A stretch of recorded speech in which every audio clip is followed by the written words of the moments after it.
There's one landscape that nearly every person on this planet has seen, even if they've never heard the word Palouse. A green hill draped in a velvet blanket of grass beneath an open spring sky, with clouds drifting by like they were drawn by a child's hand. This image appeared in millions of lives overnight. It became the default wallpaper for Windows XP, the most popular operating system of its time. The picture was titled Bliss, but few wondered, where is this place? That real place of bliss? It wasn't a digital rendering. It wasn't the product of a designer's imagination, not AI generated. It's a real photograph taken by photographer Charles O'Rear in 1996 in the very heart of the Palouse, a region that stretches across southeastern Washington and reaches into northern Idaho. O'Rear was simply driving along Highway 25 near Sonoma, California, when he came across this scene.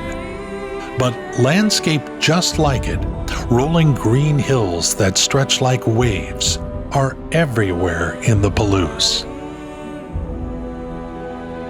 Today, the Palouse offers hundreds of similar views. Gentle hills blanketed in wheat and alfalfa, fields flowing like waves across the land. In spring, they shine a pale green. By summer, they turn golden. And in winter, they're touched with frost and light snow. We're used to seeing that scene on a screen, but in this film, you'll see the real Palouse, not just a desktop background, but a living, endless country of hills, rivers, waterfalls, and quiet farm roads. A land where the grass still sways, the way it did when the first human footsteps touched this soil. Palouse, where reality looks better than a screensaver.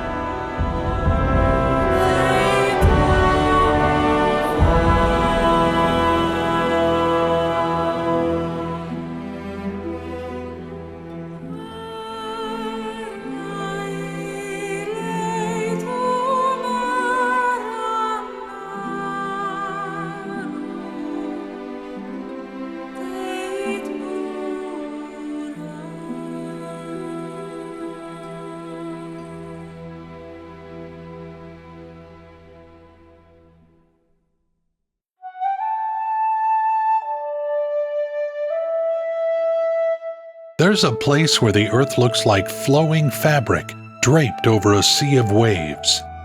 The hills of the Palouse.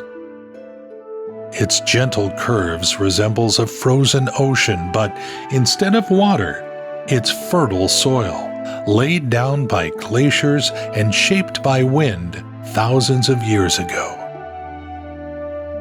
These lands were formed by ancient catastrophes and grand natural forces. Millions of years ago, lava rivers once flowed through here. Then, during the Ice Age, came the Missoula floods, a violent torrent of glacial meltwater that swept entire valleys away in just days. As they receded, the waters left behind layers of rich sediment, smoothing the land and shaping the hills into the unique topography we see today. Long before European settlers arrived, these hills were home to the Palouse, the Nimipu, and other native peoples. They called themselves Palouse, people of the river. This land was their hunting ground, their gathering place, a place of spiritual meaning. Bison once roamed here. Deer grazed in the valleys, and in spring, wildflowers and tall grasses blanketed the slopes like a living quilt. When settlers came in the mid-19th century, everything changed. The first farmers saw infinite potential in these hills. They began to plow the land and sow wheat, rye, barley, and lentils. The hills that nature had shaped over eons became a living grain factory, feeding the region and far beyond. Today, these waves of earth still yield harvests, but if you stop by the roadside, listen to the wind, and breathe in the scent of sun-warmed straw, you might forget civilization for a moment. Before you, only nature and its eternal motion.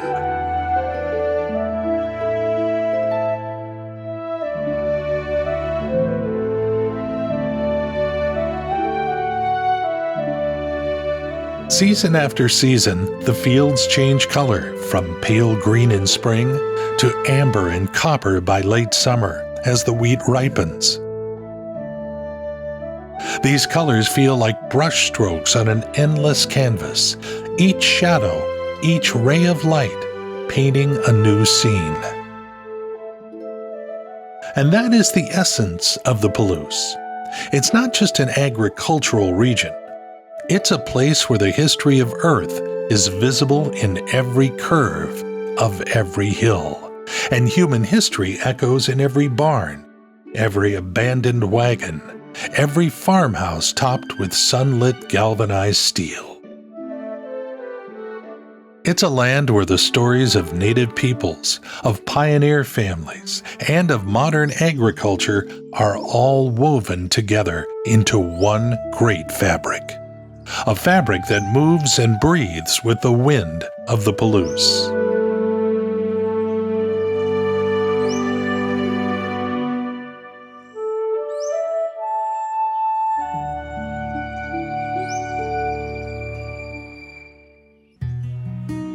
In spring, the hills of the Palouse come alive. After a long winter of rain and snow, the first timid shoots begin to emerge. Within weeks, their green color outshines any forest. This is when farmers begin to sow wheat and barley, the region's primary crops. Wheat is the heart of the Palouse. Local farmers grow it in vast quantities, making Washington one of the leading states in soft wheat production. Lentils, though grown on a smaller scale, also play an important role. Much of the crop is exported, and the area around Pullman is known as the lentil capital of the world. Alfalfa is cultivated in smaller amounts, but it's a key feed crop. Its green fields look especially soft and silky in the morning sun. Barley is grown for livestock feed and brewing, ranking third in the region's agricultural economy.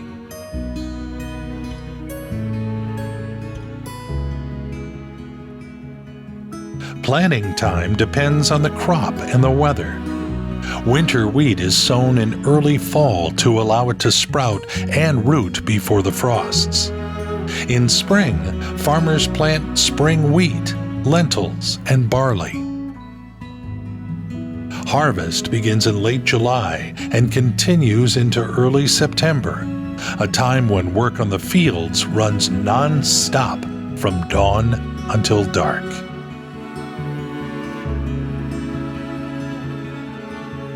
People and machines form a single team here. A large farm may have only a handful of workers, but dozens of machines. Modern GPS-guided combines glide across the hills like spacecraft over waves of earth. Tractors, sprayers, seeders. This equipment costs millions, but without it, there's no chance to meet the narrow windows for planting or harvest. Farming in the Palouse isn't just about sunsets behind a combine wheel. It's precise calculation. Wheat remains the most profitable crop, although prices vary year to year. Lentils are valuable thanks to exports to Asia and the Middle East. Barley is cheaper but more climate resistant and requires fewer inputs. Alfalfa provides stable income for farmers who work with livestock operations.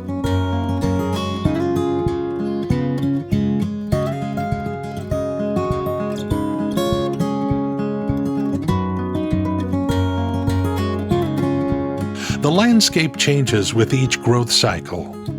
In spring, soft emerald waves. In summer, a silvery green as wheat fills with grain. At harvest's peak, the world turns golden. The hills glow amber, and the air is thick with the scent of straw, dust, and freshly cut grass. In autumn, after the harvest, only short stubble remains where pheasants and hares hide. In winter, the land rests under rain and snow, preparing once again to become a green ocean in the spring. And so it goes, year after year, season after season, wave after wave. People simply guide this eternal movement, fitting their lives to the rhythm of the land that feeds them in return.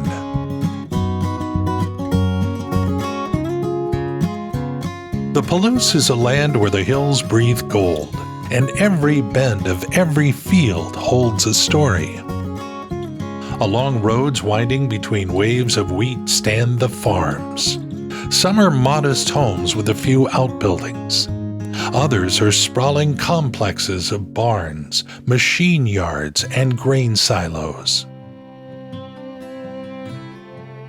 These towering metal cones rising above the ground are grain bins. Their walls are cold to the touch, glinting in the sun. Inside, thousands of tons of wheat, barley, or lentils. The grain isn't just dumped in. Everything is calculated. Ventilation systems pump cool, dry air from below to prevent moisture buildup and keep temperatures stable. Without this, the grain would quickly spoil. But here in the Palouse, granaries are built with care, so the harvest stays fresh until it's shipped to mills or ports.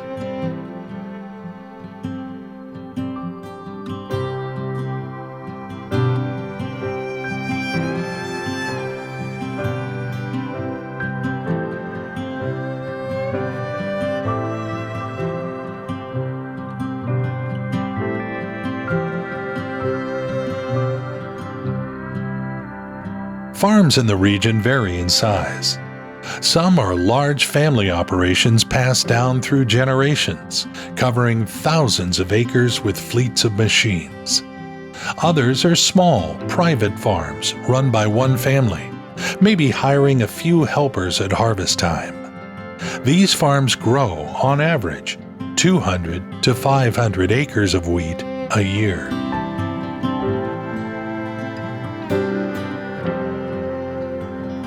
The Palouse economy depends on these farm families. A small farmer might net $40,000 to $100,000 in a good year, if there's no drought or price crash.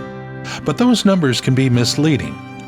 Most of the income goes towards loan payments on combines and tractors, which can each cost $500,000. Seeds, fertilizers, fuel, equipment maintenance, land taxes, it all eats into the profit.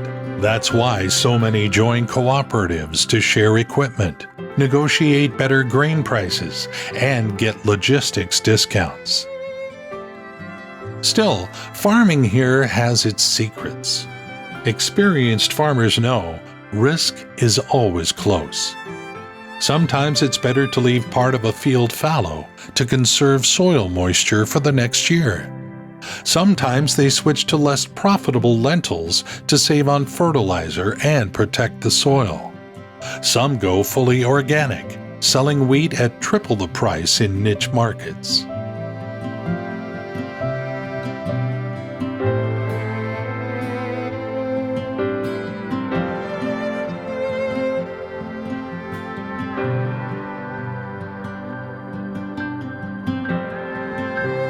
The landscape shifts with the economy.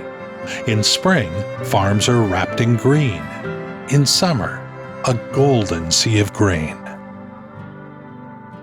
During harvest, the fields roar with the sounds of combines, trucks, and grain dryers heard for miles. In winter, life quiets down, and only the metal silos remain, like sentinels along the white hills, reminding us of a summer that never lingers for long.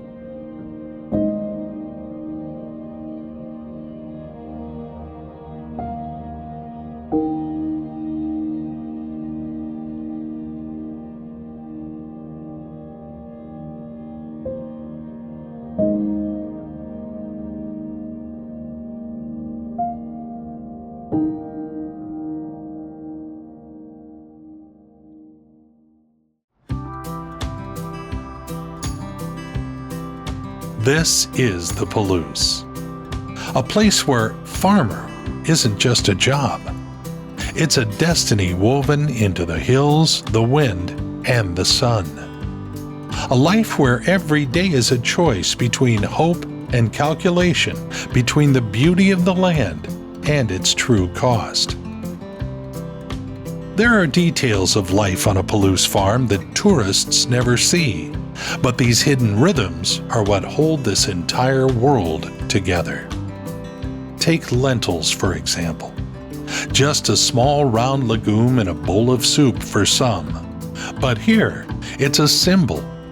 Every August, Pullman hosts the Lentil Festival, giant vats of lentil stew, concerts, markets, the crowning of the Lentil King. All to celebrate a crop that gave thousands of people work and made this region known across the world. They say the air smells of lentils, barbecue smoke, and roasted corn during this festival.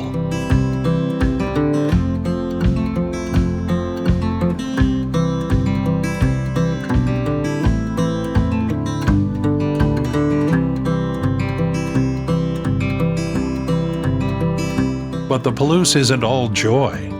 These soft hills can be treacherous. Slopes up to 50% require special leveling systems in the machines.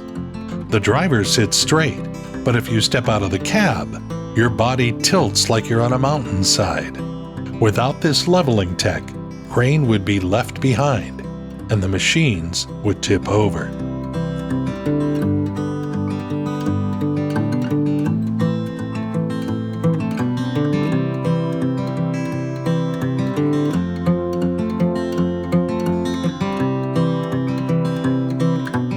Drive the roads and you'll see old wooden elevator towers.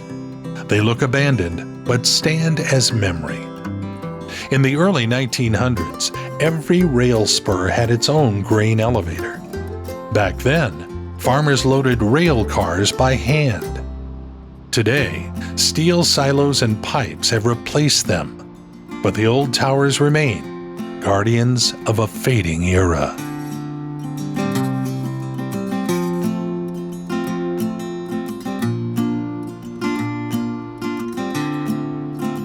Palouse farm families are unique. Many can tell stories of great-grandparents who plowed with mules, lived in wooden houses without electricity, and burned straw to heat the stove in winter.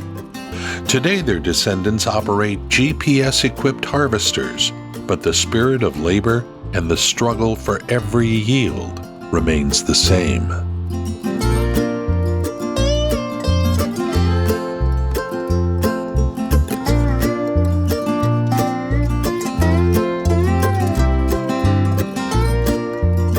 Sometimes you'll see sheep among the wheat. After harvest, they're released onto the stubble to eat the leftover heads, trample the soil, and fertilize it naturally. It's cheaper than chemical treatments and better for the land.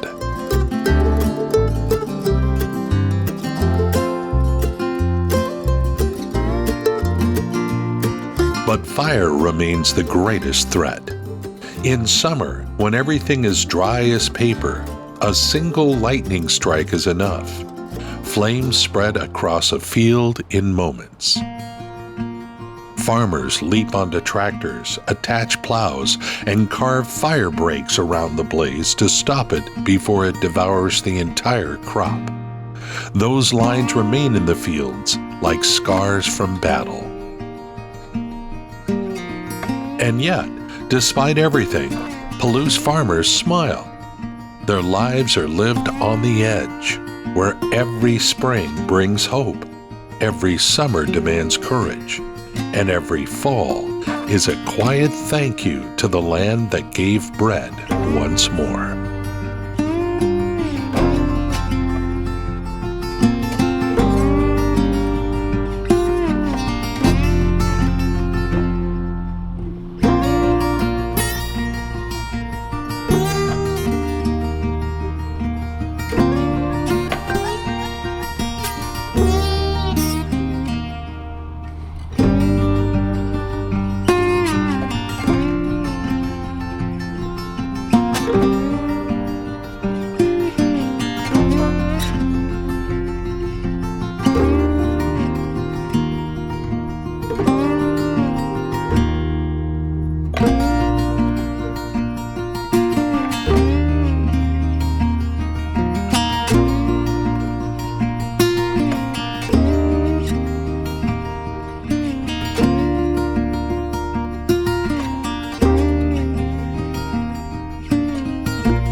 Spring arrives quietly in the Palouse.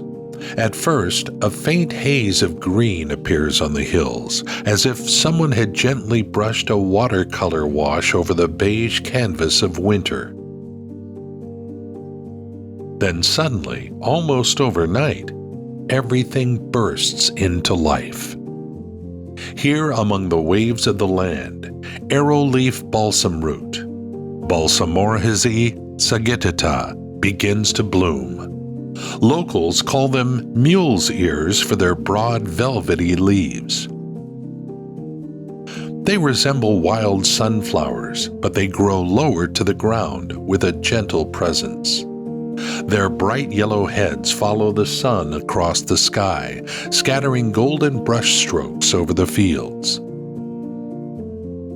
The Palouse tribe once used their roots as medicine for colds and aches, and young shoots were eaten as a nourishing green.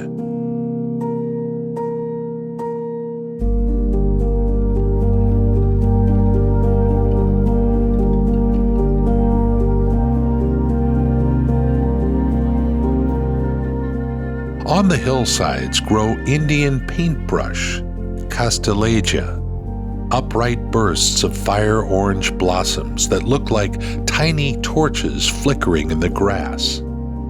These semi-parasitic plants draw nutrients from neighboring roots, yet they've become an essential part of spring's floral tapestry.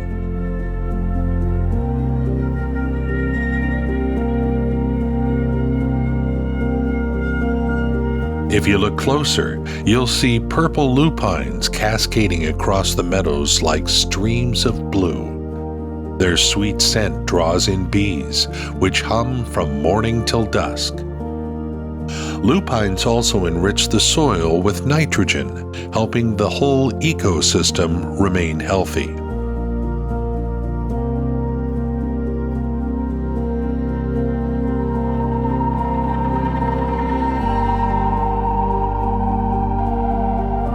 In lowlands and along country roads bloom American viburnum, Viburnum opalus var. Americanum, and snowberry bushes whose pearl-white berries cling to the branches even in winter.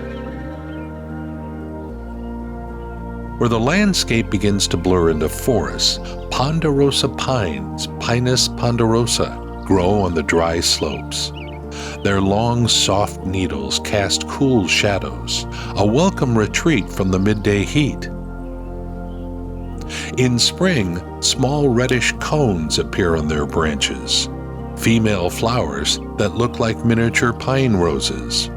They change color quickly, then mature into cones over 2 years. Beneath these pines lie carpets of grasses and moss, soaking up the moisture from nighttime rains. Tiny white flowers, anemones and woodland stars flicker in the understory, opening to the morning light.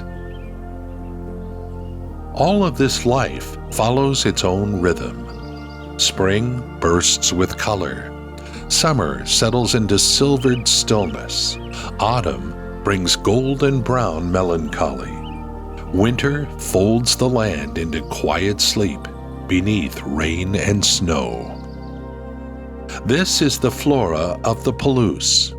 Wild and unpretentious, yet it paints the hills with a palette so distinct that once seen, it's never forgotten. Each flower, each blade of grass is part of a living masterpiece.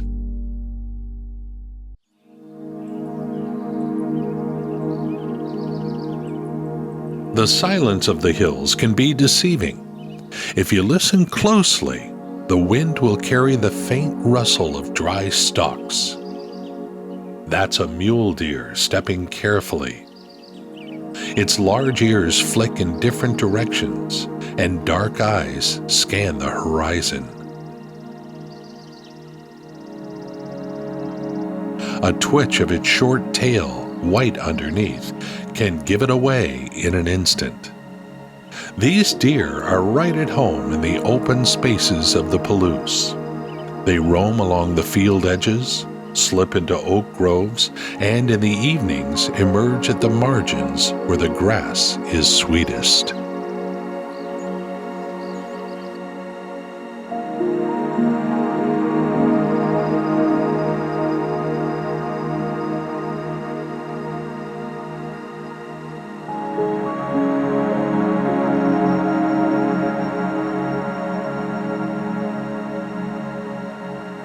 Where streams and marshy meadows meet the pastures, a moose appears.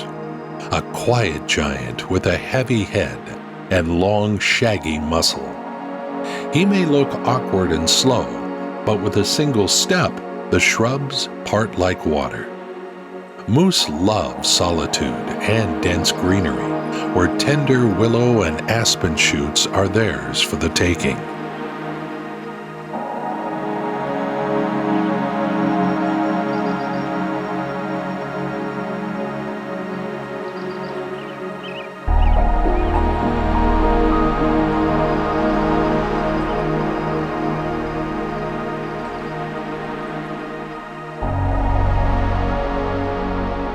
Across plowed fields, wild turkeys wander. Their bronze feathers shimmer green and purple in the sun, while their bare red heads look ancient, like they belong to the earth itself. They don't fly far, preferring to move fast and coordinated, a whole flock in motion with one wary tom on guard.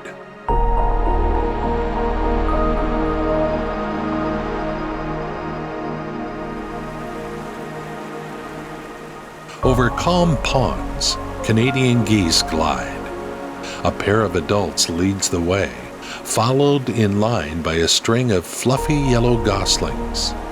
Their black heads and white cheeks bob gently, and when they lift off, their wide wings whisper like distant rain.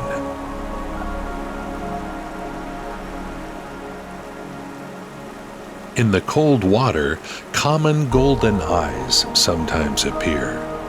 The male wears a crisp black and white suit with a greenish sheen on his head. The female sports a russet cap. They dive for small fish and invertebrates, vanishing below the surface with effortless grace.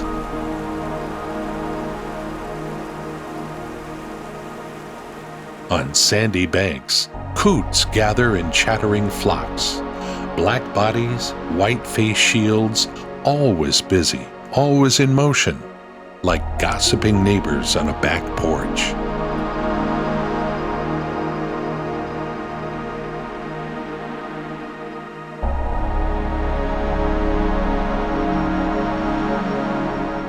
Atop tall pines, a red-tailed hawk waits. His feathers, the color of earth and rust, blend perfectly with the bark. He's motionless, but his eyes scan every twitch below. A vole, a rabbit, an unguarded ground squirrel. In the thickets hides a white-tailed doe, her pale neck stretching toward dry grasses. Nearby, a flash of black and white. A magpie lands gently on the deer's back, picking at insects in her fur.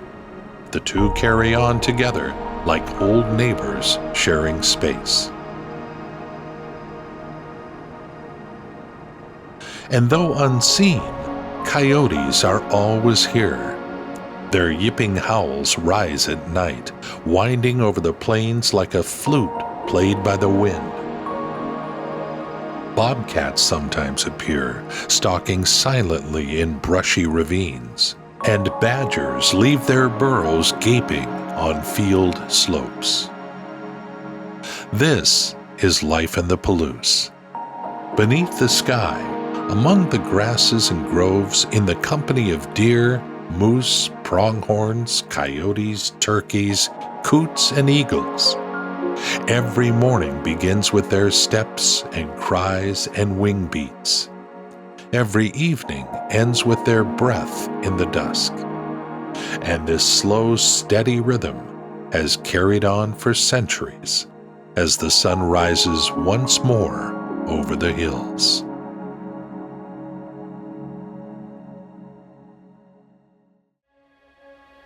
The hills of Washington stretch beneath a wide sky, and where once only the wind moved through fields of wheat, white towers of wind turbines now rise.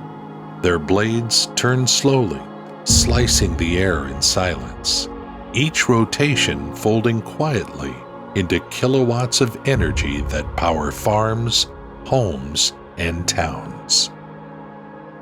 Modern turbines in this region reach 80 to 100 meters to the hub and nearly 150 meters to the tips of their blades. Each machine can generate between 1.5 and 3 megawatts of electricity, with the latest models producing up to 4 megawatts. The winds here blow consistently, averaging 6 to 7 meters per second at turbine height, enough to keep the stations operating profitably for most of the year. Entire wind farms are built in places like this, hundreds of turbines scattered across the rolling landscape like elegant trees of the future.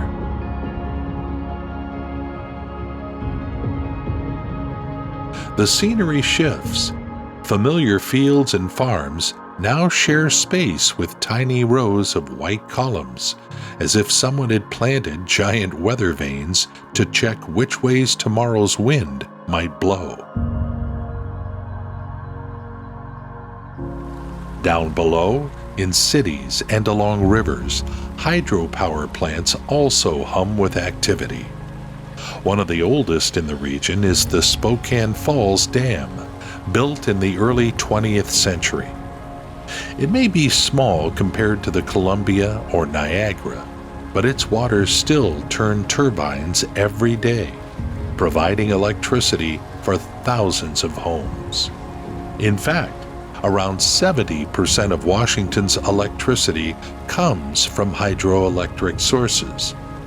This is a defining feature of the region.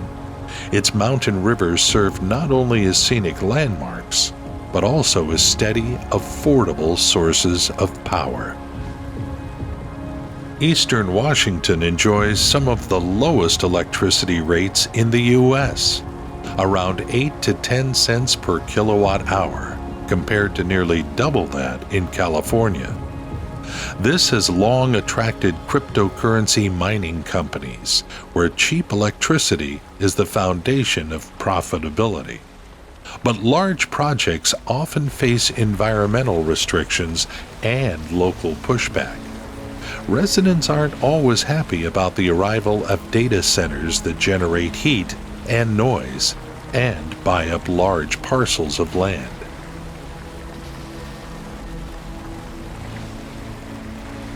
Yet, when you look at Washington's energy map as a whole, a rare balance emerges between wind, water, and people. Turbines give energy to the hills, dams to the rivers, and together, farmers and engineers shape a landscape of the future, where wheat fields grow beside white towers, and rushing rivers continue to spin turbines as reliably as they did a century ago.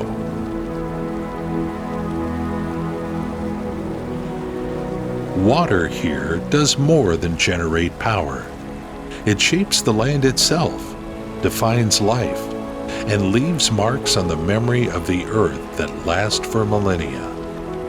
The Spokane River races towards its turbines in the heart of the city, then flows southward, winding among the hills of the Palouse, gathering into broader streams, until it reaches a place that has become a legend in its own right, Palouse Falls.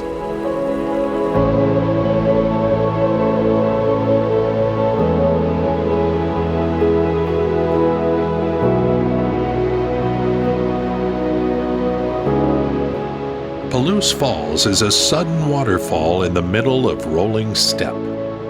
At first glance, it feels as though someone carved a giant bowl into the rock, and into it, water pours endlessly, dropping from a height of 60 meters. Its thunder can be heard hundreds of meters away. Even on the hottest August day, the air carries a chill from its spray. In summer, the waterfall narrows but doesn't lose its power. A silver, icy stream drops into a dark basin, framed by steep cliffs. In spring, when the mountain snow melts, Palouse Falls swells with volume and strength, filling the canyon with a roar you can feel in your chest. By autumn, the grasses all around have burned golden, and the falls seem even brighter against the rust-colored slopes. In winter, ice lines its banks, forming crystalline arches and columns of icicles. But the stream rarely freezes completely, continuing to plunge into the white abyss below. Today, Palouse Falls is a state park and one of Washington's most iconic natural landmarks. Over 200,000 people visit each year to witness this unexpected wonder. There are overlooks, picnic areas, and campsites. Many stay until sunset, when the final rays of sun turn the falling water into liquid gold. But this beauty has a darker side. The high cliffs around the falls attract not just photographers, but thrill seekers too. In recent years, there have been tragic accidents. Tourists who wandered too close to the edge for a photo and slipped. The rocky walls are unforgiving, and rescue operations here are always difficult.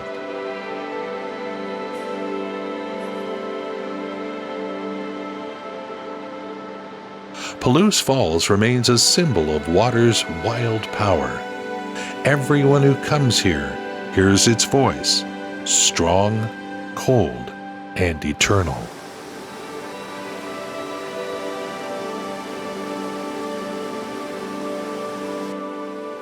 In winter, Palouse Falls becomes another world. The canyon wind carries frozen mist, coating the cliffs into a glaze of ice. The water never stops.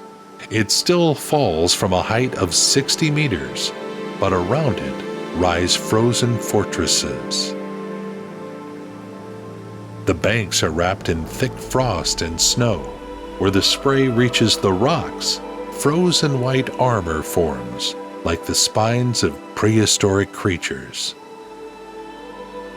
Beneath the falling stream, icy stalactites grow into towering columns, stretching upward and downward, nearly meeting in the middle, but never quite closing the narrow living gap through which the water still flows.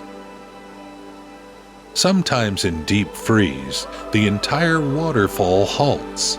Then it stands frozen, as if time itself had paused. In those moments, Palouse Falls is silent, but in that silence, you can still sense its power. Beneath the layers of ice, the water still runs. Its voice is muffled, like a heartbeat deep in the chest of the earth. All around is quiet and still. Only a few travelers venture the icy trail to the overlook, to witness the sun breaking through the winter haze and casting blue and amber light onto the frozen walls. The winter Palouse Falls is timeless, soundless, motionless, and yet it is alive with the same spirit that stirs in spring and summer. It lives, even when nature seems to hold its breath.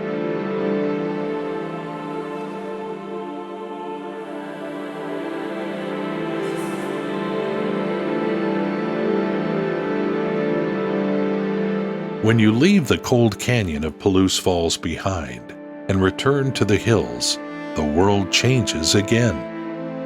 In winter, the Palouse fields become an ocean of silence. The golden grain is gone. No more rustling grasses or the scent of wheat. In their place, endless white waves stretching to the horizon.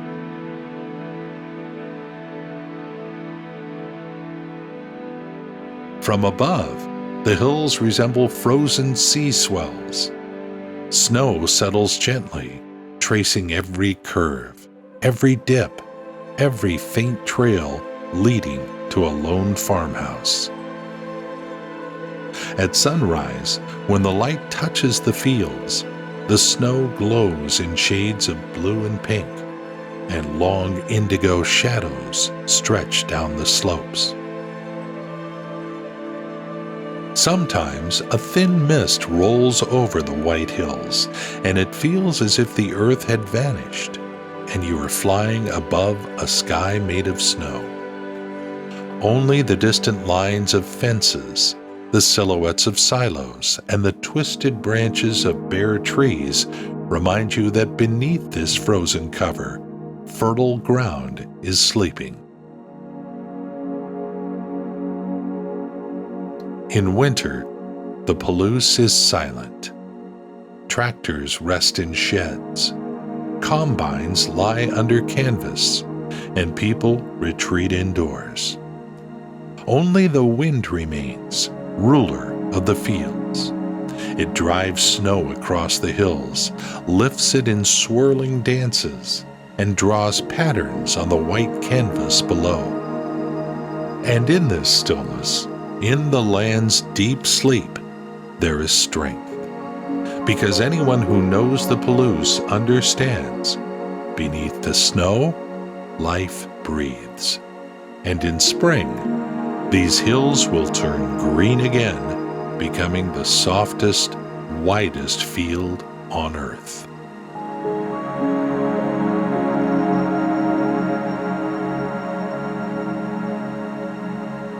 Sunsets in the Palouse are their own kind of story, told by the sun as it bids the day farewell.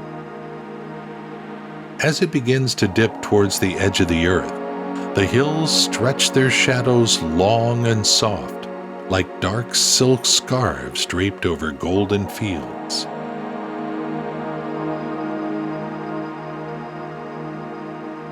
The light turns warm, almost honey-like. The waves of wheat, or bare winter slopes, catch fire with a glowing orange, as if a hidden sun had ignited within the land. Then the sky shifts into shades of peach and lavender, and the air itself seems to thicken, filled with this liquid color. Some places catch the sunset best.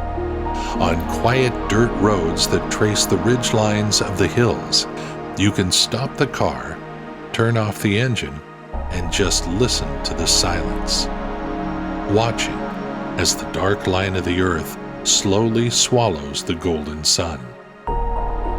Or climb one of the roadside crests north of Colfax, where the view opens onto the whole undulating country. There, the sunset becomes an ocean of rust, copper, and rose gold.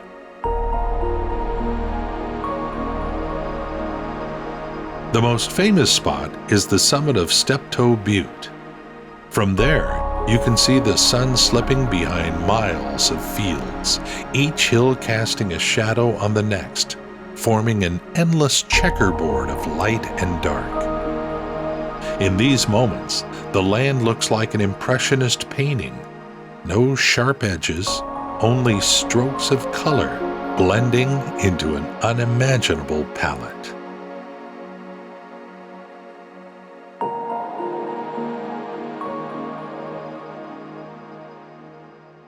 When the sun sets over the Palouse, one summit stays lit the longest. That's Steptoe Butte, a mountain that rises above the waves of hills like an island in a boundless ocean. Its geology is unique. Steptoe Butte is an ancient granite monolith, more than 400 million years old. Once part of a deep mountain range, it has endured while time, wind, and water erased everything else, leaving behind this hardened core of Earth that now towers nearly 1,100 meters above sea level, or 300 meters above the surrounding hills. That's why Steptoe Butte stands out. The Palouse is a vast sea of waves, and only this one crag rises apart, like a sentinel that sees everything happening around it.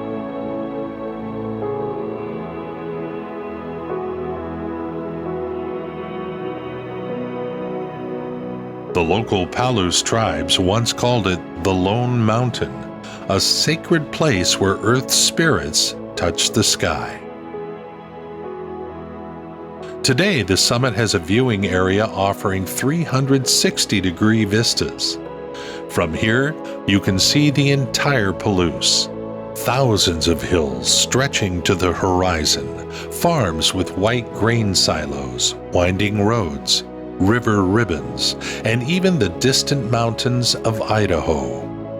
On clear days, the air is so transparent, the world feels infinite, like an open sea.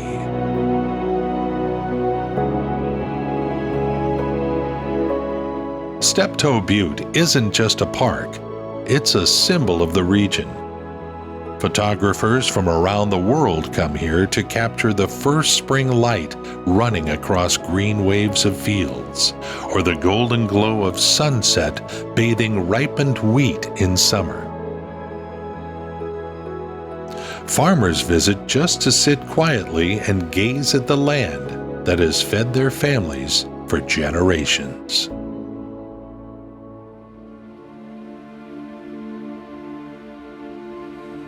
The mountain is named after Lieutenant Colonel Edward Steptoe, a 19th century soldier and explorer. But for locals, it's always been and remains the guardian of the hills, a place to feel the scale of life and understand how small a human figure is among these eternal waves of land and sky. And when you climb to the top of Steptoe Butte, beyond the endless view of the rolling Palouse, your eyes are drawn to the metal structures just off the viewing platform. These are antenna towers, quiet sentinels of the hill country. They transmit radio signals, carry cellular connections, and relay microwave links between the cities across the state. Here, at the region's highest point, each antenna sees farther than the best binoculars. They're nearly invisible to those who only look at the fields, but without them, there'd be no music in car radios, no emergency signals, no farm radio voice announcing where rain is falling tonight. Steptoe Butte has always been a place to see the world. Now, it's also a place where the world is heard and connected.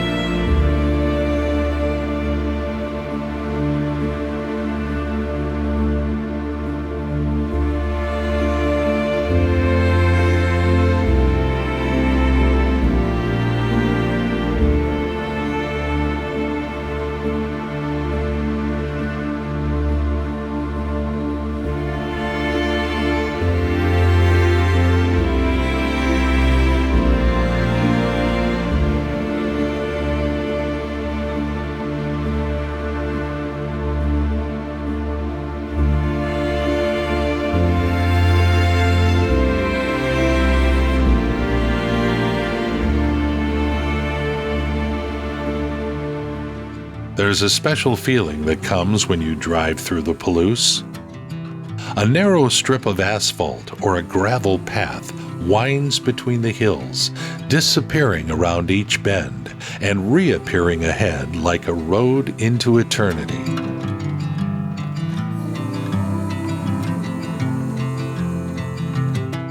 On either side rises waves of earth, soft, flowing, blanketed in wheat, alfalfa, or simply dry grass, silver in the breeze.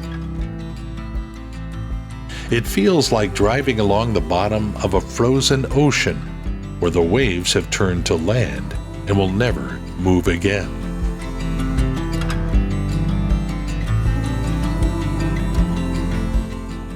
Sometimes the road climbs to a ridge and the view takes your breath away. Hills stretch in every direction, merging with the horizon. In the morning light, they're pale green. At noon, brilliant, almost unbearably bright under the sun. And by evening, they turn copper, gold, crimson, and then vanish into the blue of night. Driving here brings a sense of complete solitude. There are no cities, no power lines, no billboards, just road, hills, and sky, which seems lower and closer than anywhere else.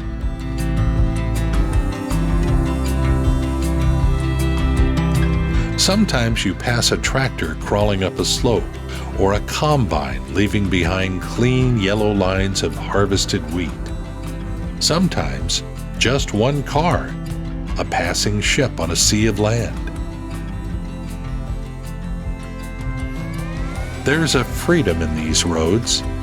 Here you grasp scale, not only of the landscape, but of time. These hills were here long before the first car, and they'll remain long after these roads have faded into grassy paths. The roads of the Palouse aren't about getting from point A to point B. They're about going inward, into quiet, into space, into the peace that only land with an endless horizon can give.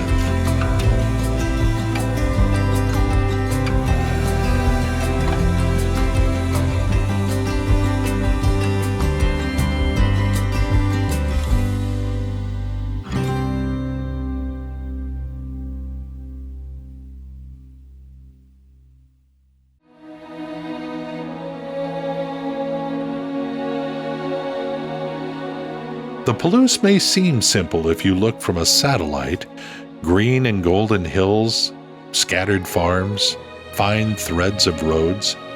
But when you walk it, when you hear the wind rustle wheat, smell the dry grass, and watch the shadows of clouds run across the land, you understand this place is alive, and it tells a story older than any map or border.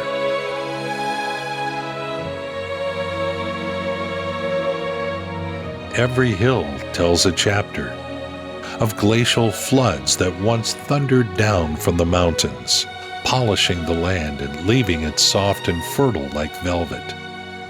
Of native tribes who lived by the rivers and called themselves people of the water, gathering plants, hunting, and singing their songs under this same sky.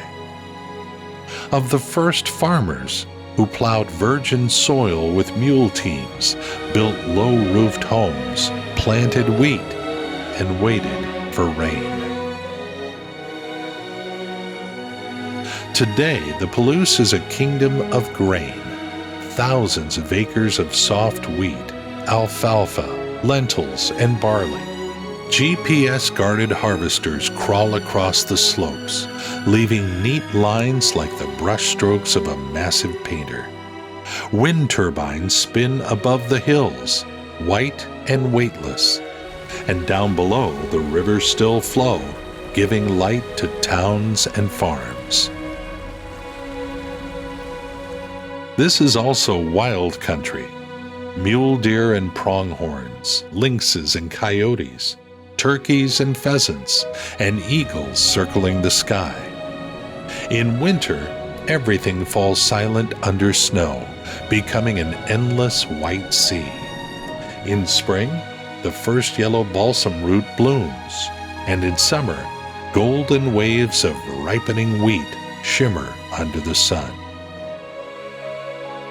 This is the land of unforgettable sunsets. When the sun sinks below the horizon, the hills glow copper, then crimson, then blue. And only Steptoe Butte remains lit like a watchman observing the eternal rhythm of day and night. Among all this stand old homes and burned houses, charred wooden skeletons that were once someone's dream, someone's home.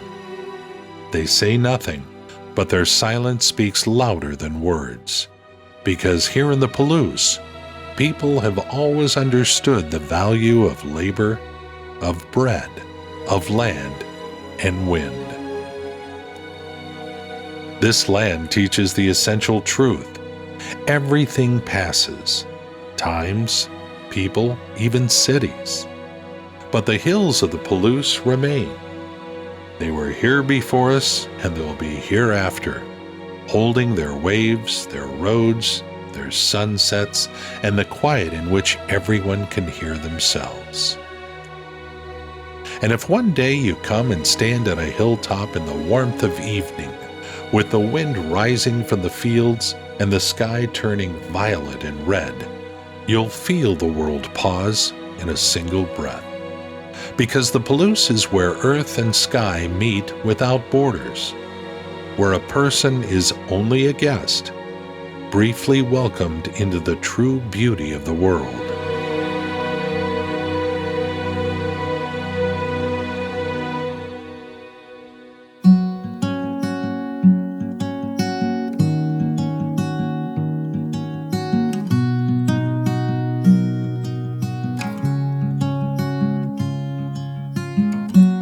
Easy come and easy go. You're an unfading star,